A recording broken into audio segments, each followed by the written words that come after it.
It all started with a rusty chain hidden beneath a quiet creek. But what the scouts pulled from the water would change everything. Stay with us till the end to uncover a story lost for 80 years. Don't forget to subscribe, like the video, and tell us in the comments where you're watching from. The morning air was cool and damp when the Willow Creek Scout Troop van rolled to a stop at the edge of the forest outside Ashford, Maine.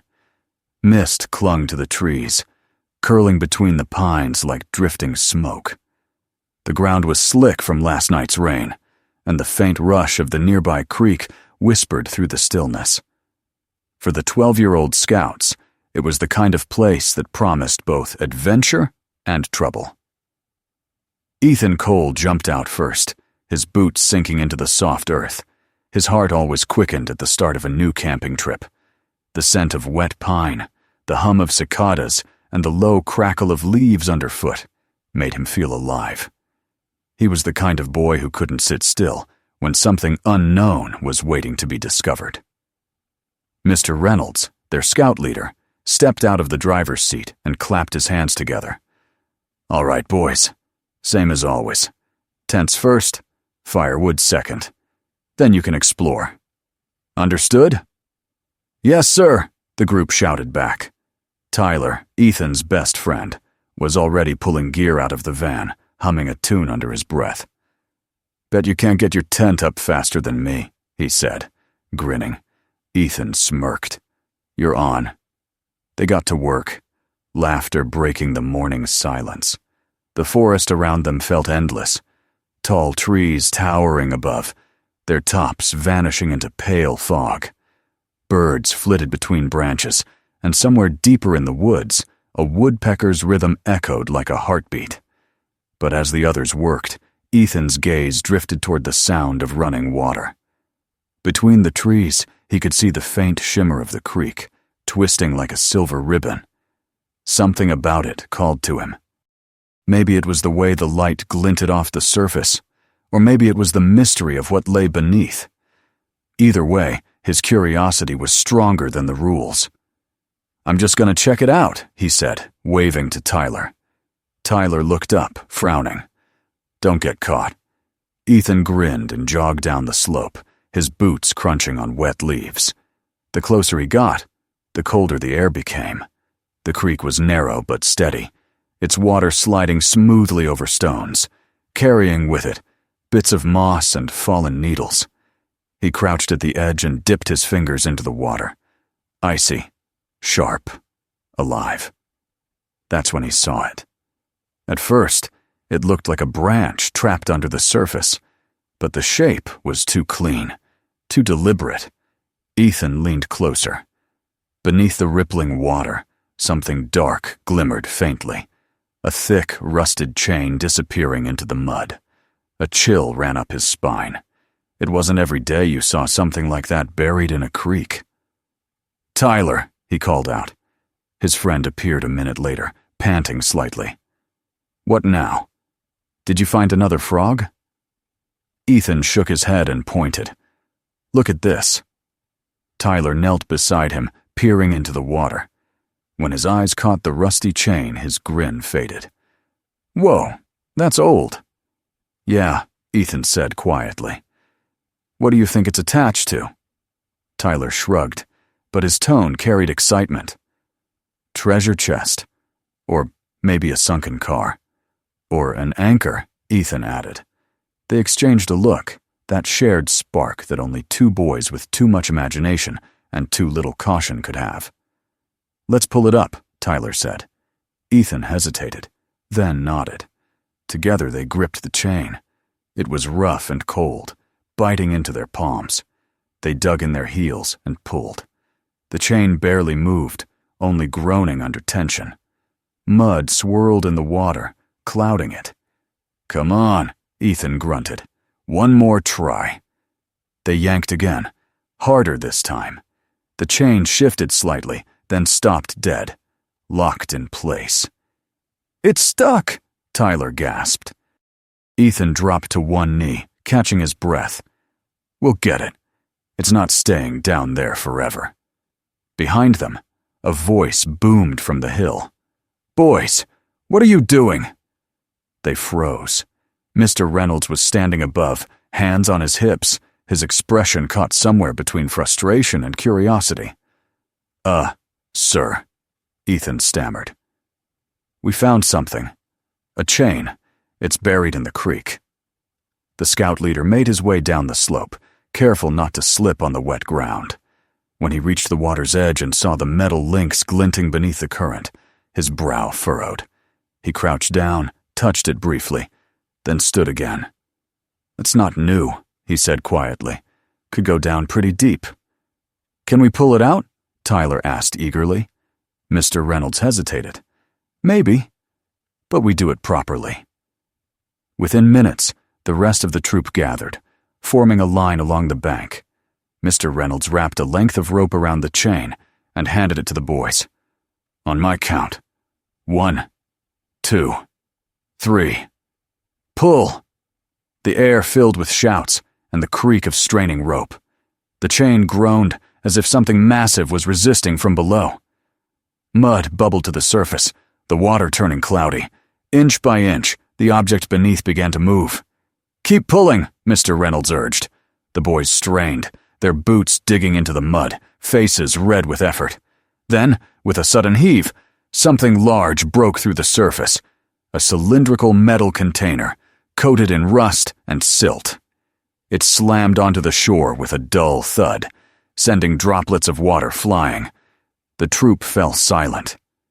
It was about 3 feet long, sealed tight, and covered in decades of decay. The chain was attached to a thick handle on one end. Whatever it was, it had been under there for a very long time. Tyler whispered, "What is it?" No one answered. Mr. Reynolds bent down and examined the object closely, his expression tense. "Nobody touches it," he said firmly. "Not until we know what it is." The boys stared, a mix of awe and fear in their eyes. "Could it be a bomb?" one of them whispered. The word hung in the air like smoke. Ethan's stomach dropped. He hadn't thought of that before. Mr. Reynolds didn't answer right away. "We'll let the police look at it," he said finally. "It's not safe to guess." The excitement that had filled the air moments ago was gone, replaced by uneasy silence. As the sun dipped low behind the trees, the boys sat around the campfire, their voices hushed. The mysterious cylinder rested a few feet away near the creek, wrapped in shadow. Tyler poked at the fire with a stick. "You think it's really dangerous?" Ethan stared into the flames, his thoughts far away. "I don't know," he said softly. "But I think we were meant to find it." Mr. Reynolds' voice carried from his tent. "Nobody goes near the creek tonight. That's an order." The fire crackled. Crickets sang in the dark. Lying in his tent later, Ethan listened to the distant murmur of the creek. He couldn't stop thinking about the chain, how old it looked, how stubbornly it had resisted being pulled free. He imagined stories about it. A soldier hiding something before a battle, a pilot dropping it from the sky, a secret buried and forgotten. Sleep came slowly. Outside, mist crept across the ground, curling around the silent cylinder by the water's edge. The creek flowed steadily beside it, whispering through the night as though guarding a secret only time could tell. And deep inside that rusted metal shell, something waited. Something that had been silent for 80 years, finally stirring in the darkness, ready to be found. They broke camp at first light, the world still pale and silver from the night mist. Every movement seemed quieter than usual, as if the forest itself were listening. The cylinder lay on a folded tarp by the creek where they had left it, streaked with mud and the faintest sheen of orange rust. No one joked the way they normally did when packing. Even Tyler's usual commentary was gone. The boys kept stealing glances at the thing that had turned their trip into something else entirely. Mr. Reynolds moved with deliberate care. He checked the ropes twice, then a third time before speaking. "We're going to load it carefully into the van, Nobody touches the metal with bare hands. We'll take it straight into town." "Yes, sir," the troop murmured. Ethan stood close enough to see the chain link embedded at one end. The iron had a scarred look, a history of strain written in pits and grooves. He felt a tug of curiosity so strong it was almost painful, the same feeling that had pulled him down to the creek in the first place. But now there was something else tied to it. Responsibility and the faint shape of fear. They used 2 lengths of rope and a canvas sling, and 6 boys lifted while Mr. Reynolds guided. The weight surprised everyone. It was denser than it looked, as if the years inside it had turned to lead. When the cylinder settled into the van with a dull thud, the sound felt final, like a door closing on one moment and opening on another. The drive to Ashford took less than 20 minutes, though time had the elastic feel of a held breath. The forest thinned, giving way to clapboard houses and frosted lawns. Early risers at the diner on Main Street turned in their seats to watch the mud-spattered van roll past. The steeple of the white church caught a weak beam of sun, and beyond it, the small brick police station sat square and unassuming, a place designed to keep troubles ordinary. Officer Daniels was waiting on the steps when they pulled up. He was tall, with a trimmed beard, and a patient gaze that made people stop fidgeting. He listened without interrupting, as Mr. Reynolds explained everything, from the first glint of chain to the extraction, to the decision not to touch it again. When the story ended, Daniels nodded once and motioned them inside. They carried the cylinder into an evidence room that smelled faintly of dust, coffee, and cold metal. Fluorescent lights hummed overhead. Daniels pulled on gloves and walked around the object slowly, as if it might speak if he gave it a chance. He tapped the side with a knuckle just once. A hollow clap answered him, flat and sure. "If it were an explosive," he said calmly, "we'd see a different structure, vents, caps, or a fuse arrangement. This doesn't match anything I've seen in the disposal manual. But the metal's no joke. Military grade, by the look and the weight." "From when?" Tyler asked, voice cautious. Daniels angled the cylinder under the light, studying the seams. "Old." He ran his thumb over the corroded band that sealed the lid. "Wartime old, maybe. There were training flights over this area in the 40s. Accidents, too." The room seemed to hold its breath. For a moment, Ethan could hear the creak again, the water sliding over stones, the chain grinding in the mud. But now the image shifted. Cloud-choked skies, the low growl of an engine, something falling. He blinked hard and fixed his eyes on the table. Mr. Reynolds cleared his throat. "So, we're not looking at a bomb?" "I can't give you 100%, Daniels said, "but I'm not seeing explosive signatures. If I had to choose, I'd say it's a container of some kind. If it came from the air, that might explain the caps and the seal." He glanced at the troop leader. "You should take it to the Historical Society. They'll have restoration tools and the right protocol." A telephone call later, the boys found themselves guiding the cylinder across the polished floors of the Ashford Historical Society, a stout, red brick building with white-trimmed windows and a brass plaque that caught the thin winter sun. Inside, the air smelled of varnish and paper and the quiet of old rooms. Dr. Helen Ward met them at the entrance, sleeves rolled above the elbow, safety glasses hanging around her neck, a neat braid over one shoulder. She looked at the cylinder the way a doctor might look at a patient, attentively, without fear, already thinking of the next step. "Officer Daniels tells me you've brought us something interesting," she said, voice steady and bright. "Let's get it to the workshop." They passed framed photographs and a wall-length map pricked with pins. Shipwrecks, homesteads, logging routes. The workshop was a different world. Brushed steel tables, articulated lamps, trays of swabs and soft brushes, a cabinet full of solvents labeled in small, neat letters. Dr. Ward pointed to a table lined with sacrificial paper and a lead pad. The boys set the cylinder down and stepped back. "We start with the surface," she said, snapping on nitrile gloves. "No prying, no forcing. Just a gentle look at what time has written." She began with a soft brush, whisking away the creek silt in careful strokes. The first passes revealed little, the universal red-brown of rust and age.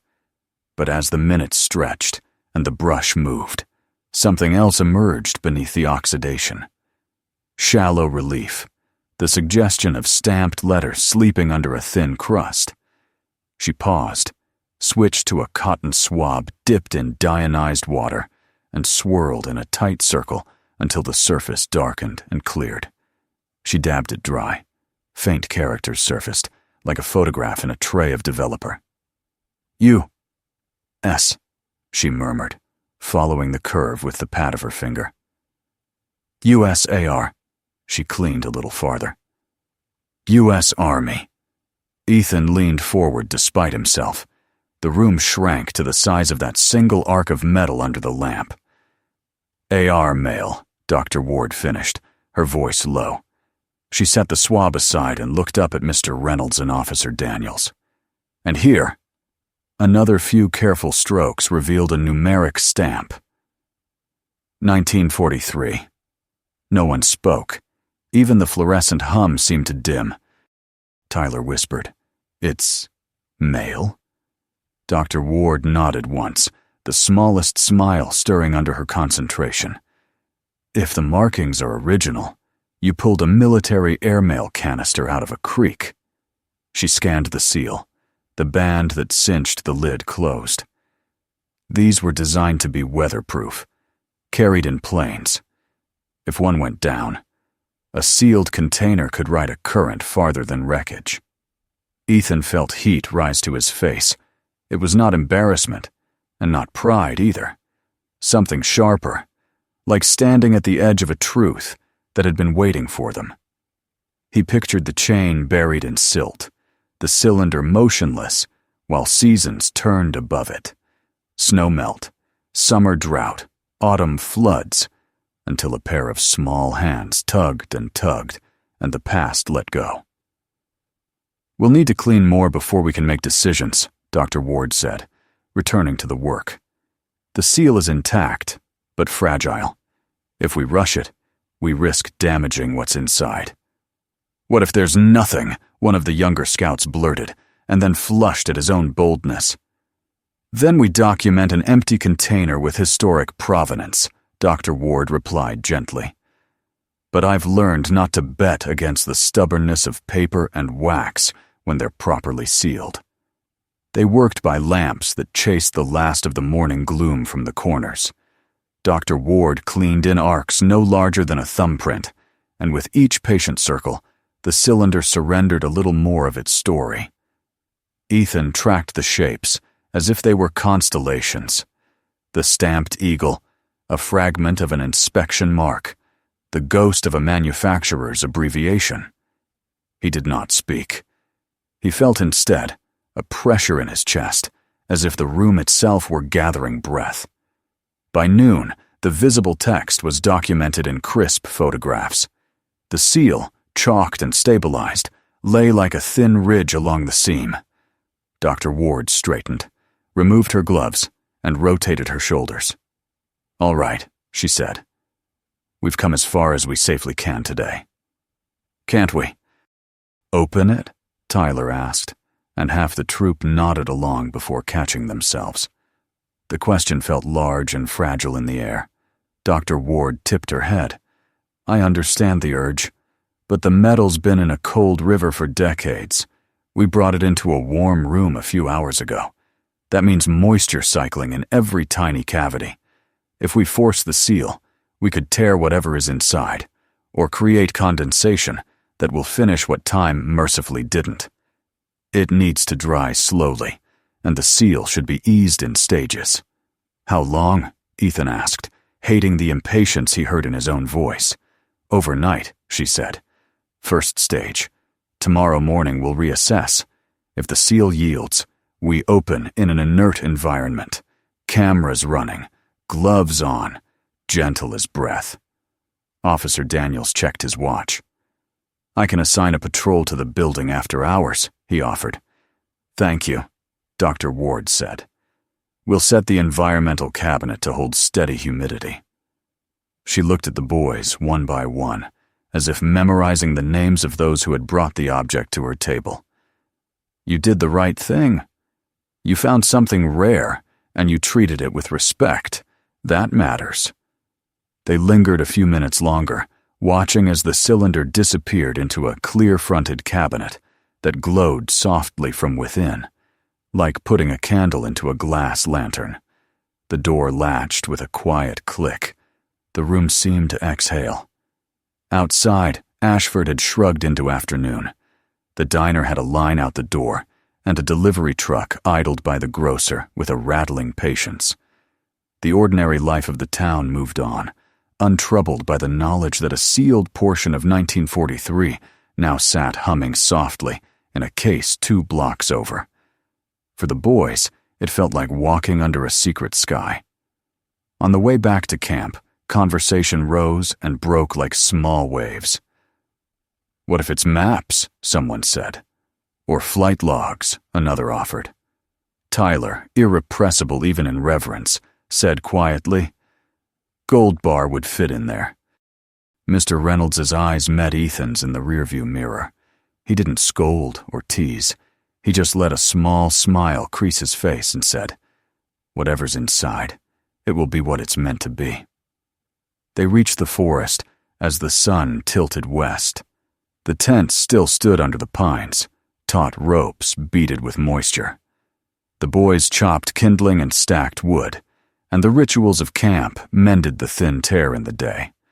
When flame finally took, the fire's first crackle drew them close. Sparks lifted and vanished into the canopy, as if trying to pierce the low clouds. Tyler nudged Ethan with an elbow. "You're quiet." Ethan stared at the ember glow.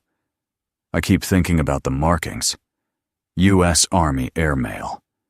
If it rode on a plane, somebody sealed it. Somebody put things inside and believed they were going to reach someone else." He searched for the right words and found none. "It feels big." "Yeah," Tyler said softly. "Bigger than us." Mr. Reynolds set a coffee tin near the edge of the pit, hands warm over the heat. "Boys," he said after a while, "sometimes you don't get to choose the size of the thing you find. You only get to choose how you carry it." The fire fell into a steady rhythm log shifts, soft pops, an occasional sigh when sap met heat. Night slid down the trunks of the pines. Far off, an owl made the kind of sound that felt like a note held over a long stretch of time.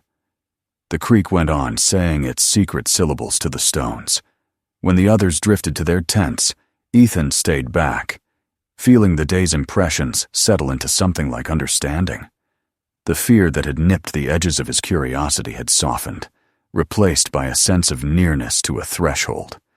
It was a strange comfort, waiting on the edge of a door you could not yet open. In his tent, the canvas walls breathed with the wind. He lay on his back and watched the faint shadows of needles stir, the silhouettes like script he couldn't read.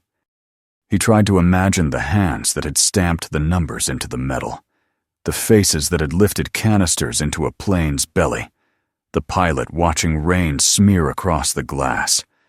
He tried not to imagine what came after. Instead, he pictured the careful arcs of Dr. Ward's brush, a constellation of letters emerging under light, a year rising from rust. Sleep came in pieces. When it held at last, he dreamed of a sky without horizon. Gray, thick, the engines drone a long, low chord. In the dream, the cylinder was not heavy at all. It floated in his hands like a thing made of breath, and when he brought it close to his ear, he could hear a faint, dry whisper, as if pages were turning just on the other side of silence. He woke before dawn. The forest held its pre-morning blue, the creek a darker stripe in the dimness. Somewhere, a single bird took the risk of singing first. Ethan sat up and felt the small thrill that comes with knowing a wished-for day has finally arrived. At the Historical Society, the cabinet's light would be brightening by its own clock. The seal would have lost a little of its stubbornness in the measured air. Dr. Ward would be rolling up her sleeves. Whatever waited in the metal would have one less night between then and now. He breathed in the cold, resin-rich air and let it out slowly. Tomorrow, she had said, which meant today. He unzipped the tent and stepped into the damp hush, the world poised like a sentence just before the last word is spoken. The next morning dawned gray and cold, the kind of morning that felt like it belonged to history. The mist over Ashford hadn't lifted, and the streets gleamed with a thin layer of dew.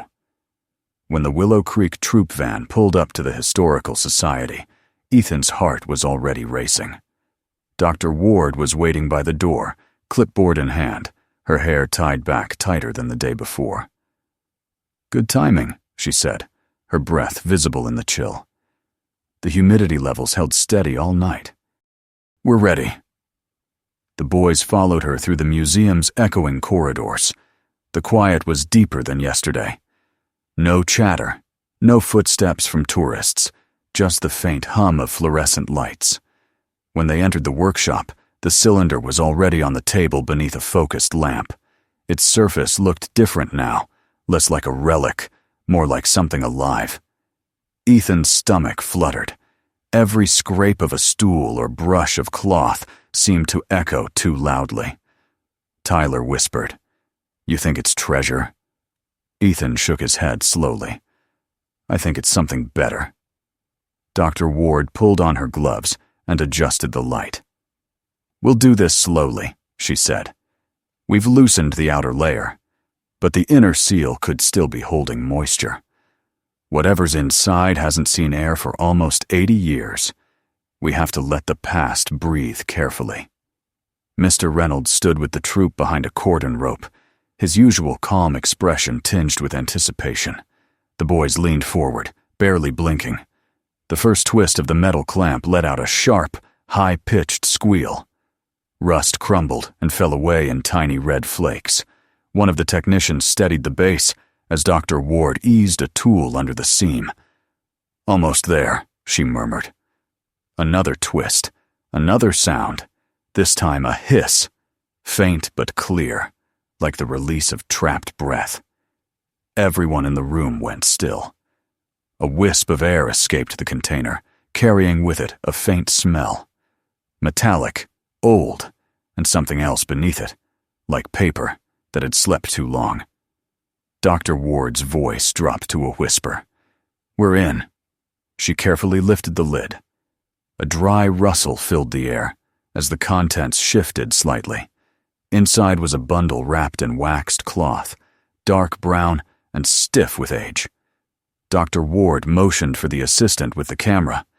Flashlights glimmered as photos were taken from every angle. When the wrapping was slowly peeled away, Ethan felt his chest tighten.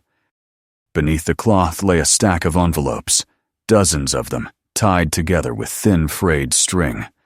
Each was yellowed with time, but the writing on the front was still visible. Neat, cursive ink, faded to soft brown. "My God," Dr. Ward whispered. "They're letters." Tyler's eyes widened. "From the war?" She nodded, awe filling her voice. "U.S. Army Postal Service, 1943. This must have been a mail canister that never made it to its destination." For a long moment, no one spoke.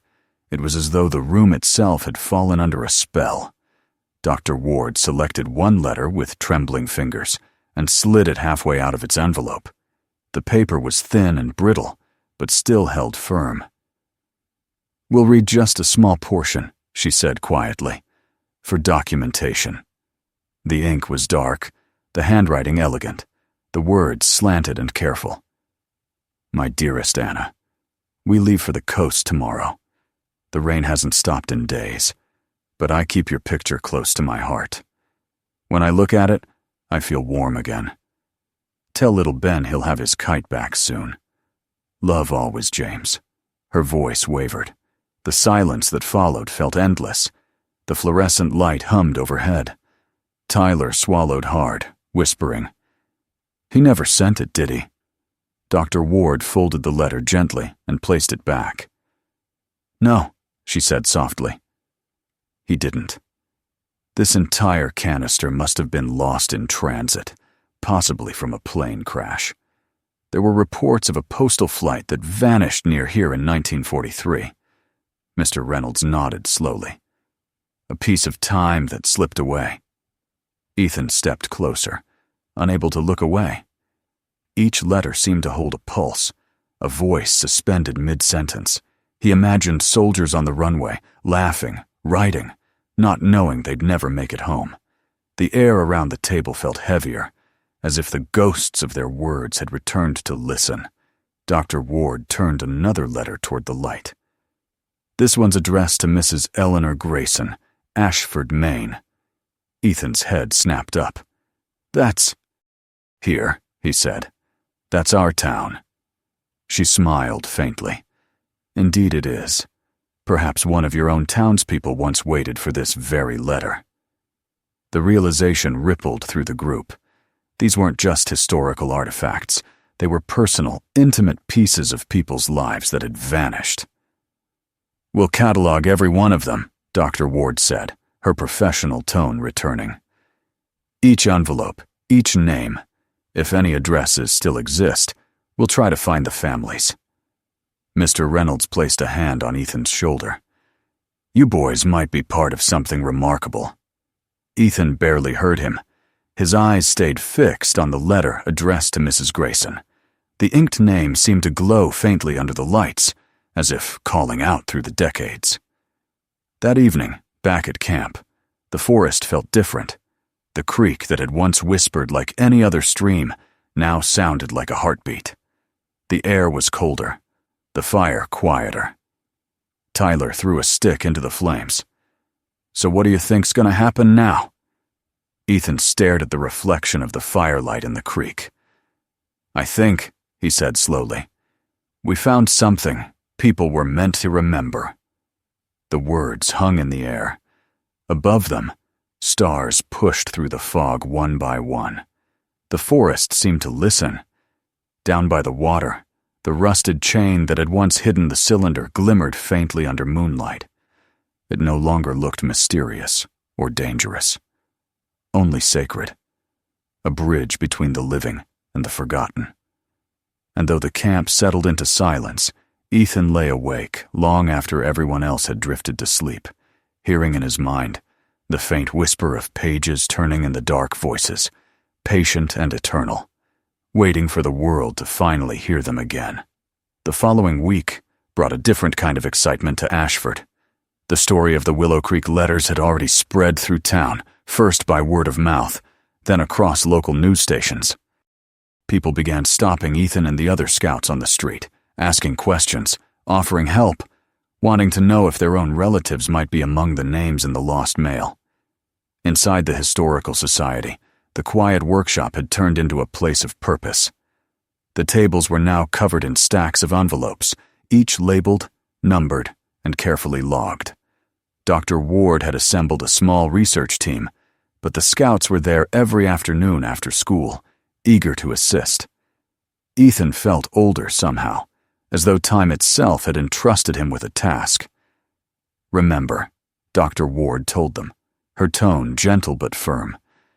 These aren't just names on paper. Each one is a story. Our goal is to return these letters to the families who were meant to receive them. They started by organizing the mail by location. Many were addressed to small towns across Maine and New England Bangor, Portland, Lewiston. But one address kept catching Ethan's eye. Mrs. Eleanor Grayson, Ashford, Maine. That single envelope seemed to shimmer differently under the light. He began digging through old city records, guided by Dr. Ward and Mr. Reynolds. Hours passed as he flipped through crumbling directories and yellowed newspapers.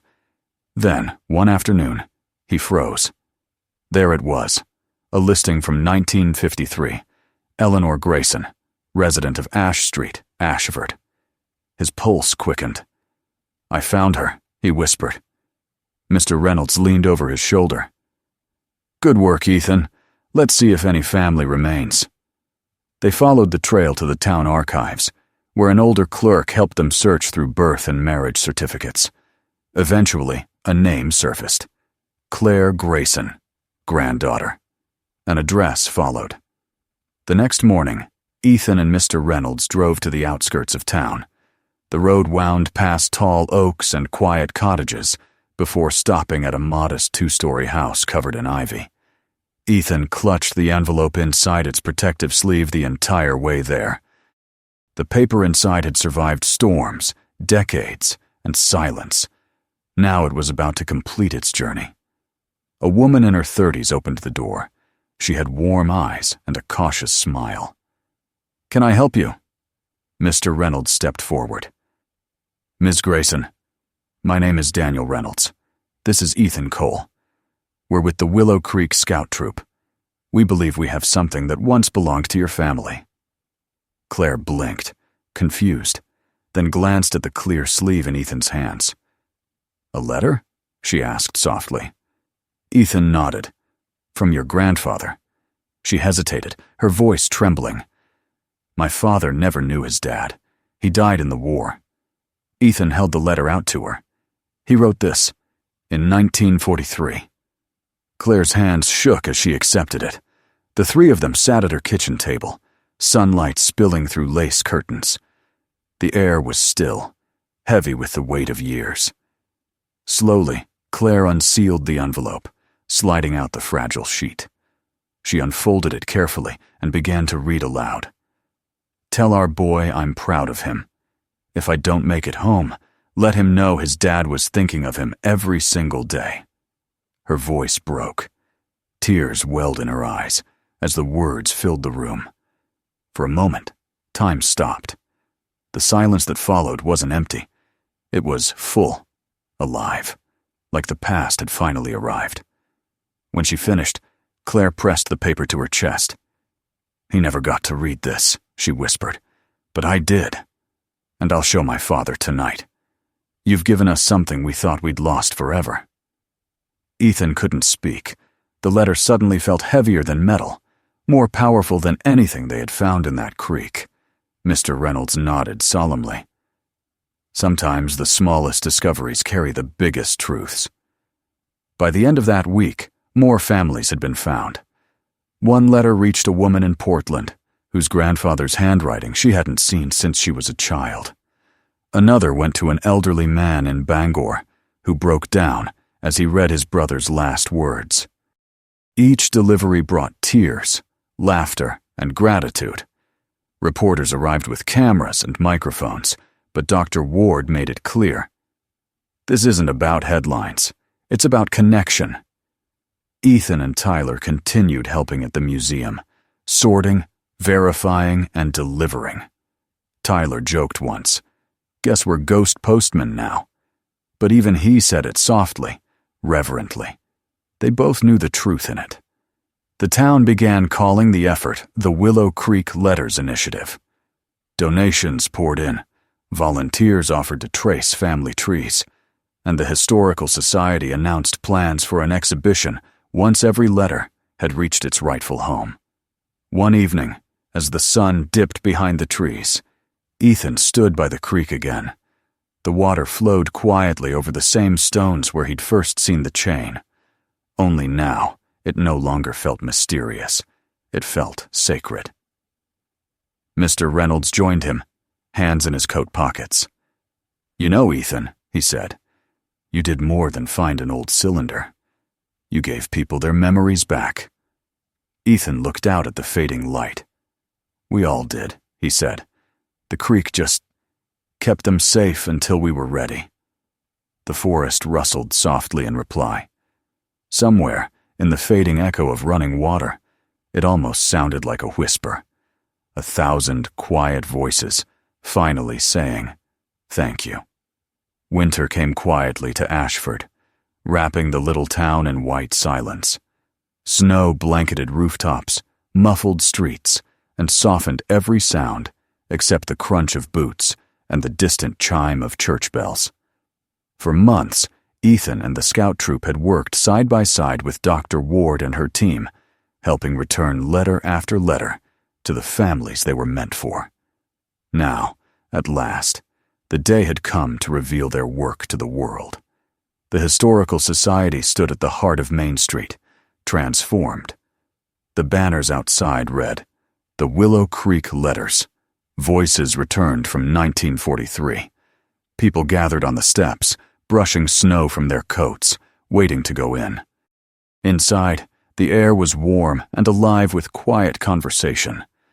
Veterans in uniform, families clutching photographs, children tugging at their parents' sleeves, all had come to witness history breathe again.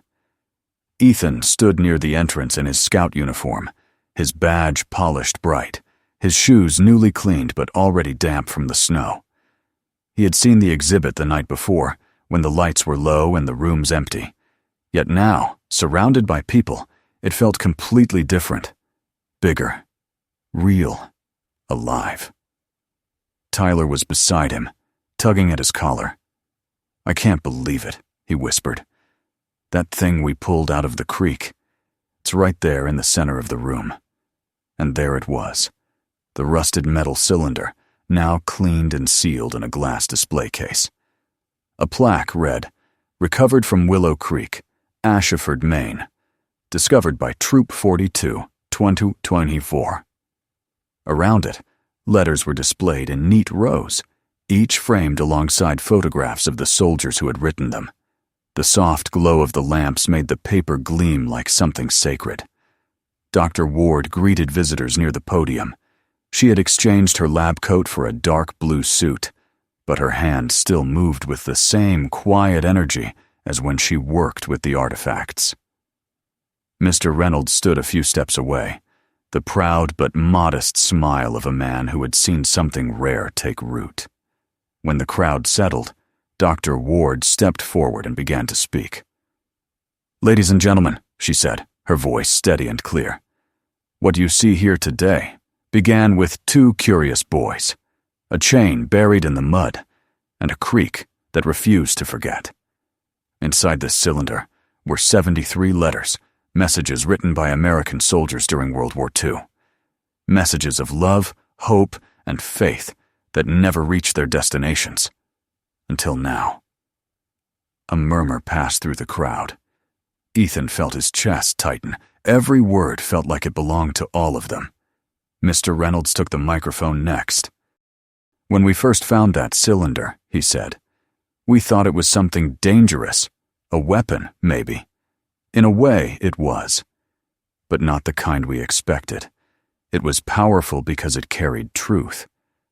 These letters remind us that courage isn't just found on battlefields. It lives in every word someone writes to the people they love." Applause filled the hall. People wiped their eyes. Ethan scanned the crowd and spotted Claire Grayson near the display where her grandfather's letter rested. She was standing beside her father, a gray-haired man with tears in his eyes. When she noticed Ethan, she smiled and mouthed, "Thank you." He nodded, his throat too tight to reply. After the speeches, people moved through the exhibit slowly, reverently. Veterans saluted quietly before certain letters. Families pressed their hands to the glass. Some stood in silence for long minutes, reading the words aloud in whispers. The air felt thick with memory. Tyler nudged Ethan. "You realize this. This is going to be remembered, maybe even put in history books." Ethan smiled faintly. "It's not about us," he said. "It's about them." Dr. Ward approached, her face soft with pride. "You boys did something extraordinary," she said. "You didn't just find history. You delivered it home." Later, when the crowd thinned and the lights dimmed, Ethan walked one last time through the exhibit alone. The sound of his footsteps echoed gently against the marble floor. He stopped in front of the glass case holding the cylinder. The metal gleamed faintly under the light, its surface now a story rather than a secret. He laid his hand against the glass. It was cool, almost cold. and he imagined the moment it had first broken through the surface of Willow Creek, dripping with time and silence. He whispered, "We brought you back." Outside, snow was falling again, soft and endless. Ethan pulled his coat tighter and stepped into the night. The streetlights painted halos on the ground as he walked toward the bridge. Beneath it, Willow Creek flowed dark and calm, its water carrying the reflected light of the stars. He stopped at the railing, watching the slow movement of the current. The same water that had guarded the letters for 8 decades now glided on, as if nothing extraordinary had ever happened. But Ethan knew better. Somewhere down there, under mud and stone, the past had been waiting patiently for the world to listen again. Behind him, the church bells began to ring. Across town, windows glowed with warmth. The letters had reached their homes, their words finally spoken. And in that moment, Ethan realized something profound. Some stories never truly end. They just keep flowing, like the creek itself, carrying memories forward to whoever dares to look beneath the surface. He turned to leave, his boots crunching in the snow. As he walked toward the fading lights of Main Street, a soft breeze stirred through the trees, almost like a whisper from the water, gentle, grateful, eternal. Some stories never truly end. They just keep flowing, like the waters of Willow Creek. If this story touched your heart, share it with others, leave a like, and subscribe for more true stories that connect the past and the present. Tell us in the comments where you're watching from.